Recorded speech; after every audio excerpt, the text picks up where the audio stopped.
नमस्कार साथियों, मैं चंद्रमौली शर्मा।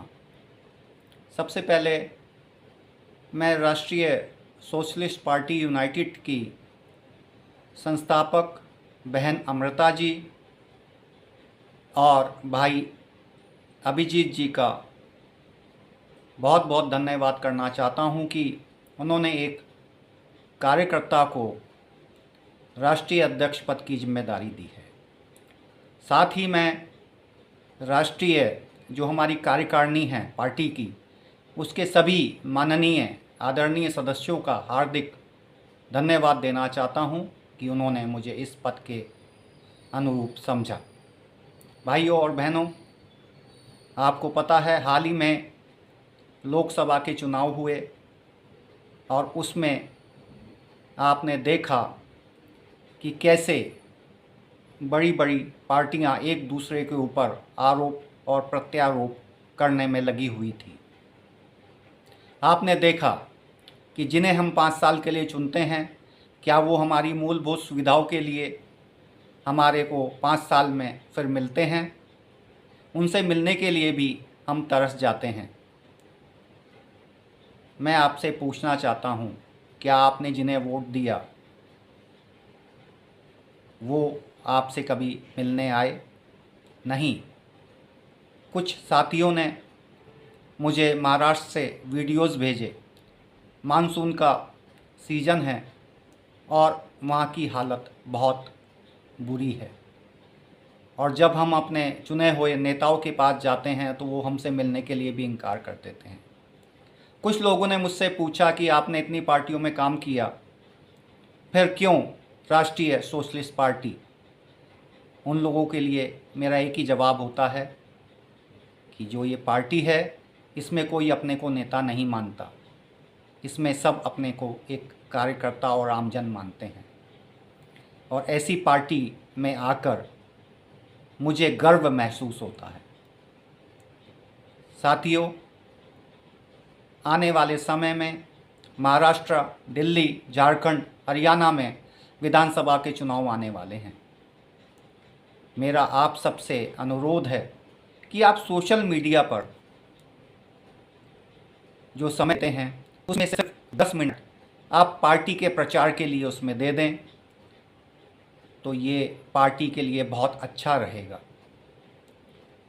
जैसा कि आपको ज्ञात है, आपकी जो क्षेत्र की समस्याएं हैं उनको आप आपके जो क्षेत्रीय पेज हैं सोशल मीडिया पर उस पर रख सकते हैं, लोगों से जोड़ सकते हैं, और उनके समाधान के लिए आप हायर अथॉरिटी जो प्रशासनिक अधिकारी हैं उनसे मिल सकते हैं।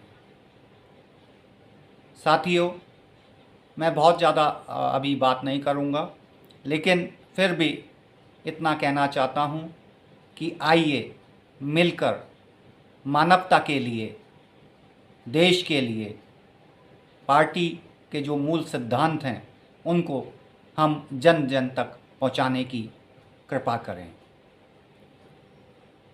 महाराष्ट्र के बारे में जैसा कहा जाता है कि राष्ट्रों में राष्ट्र है तो महाराष्ट्र है, और आने वाले समय में आपने देखा है कि महाराष्ट्र में क्या राजनीति हो रही है, दिल्ली में क्या राजनीति हो रही है, झारखंड में क्या राजनीति हो रही है। लेकिन मैं महाराष्ट्र के संबंध में जाता हूँ। आपने देखा होगा कि हमने नेताओं को चुनकर सदन में भेजा, और जब सरकार बनाने की बारी आई तो उन्होंने आम जन की भावनाओं के अनुरूप ना जाकर दूसरे दलों के साथ जाकर सरकार बना ली।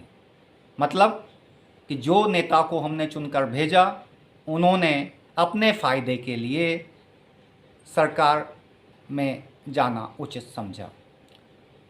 लेकिन मेरा मानना ये है कि राष्ट्रीय सोशलिस्ट पार्टी यूनाइटेड के हर जो कार्यकर्ता है वो इस चीज़ को नहीं मानता, और मुझे सबसे अच्छा ये लगता है कि हम एक नेता के रूप में ना काम कर कर आम जन के रूप में हम काम करते हैं।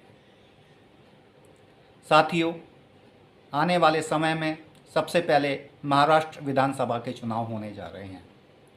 मैं महाराष्ट्र के अपने साथियों से अनुरोध करूंगा कि आप क्षेत्र में जाकर लोगों की समस्याओं को सुनिए, उनका निदान करिए, और अगर किसी भी हायर अथॉरिटी से बात करनी होती है तो उसके लिए आप हमें बता सकते हैं।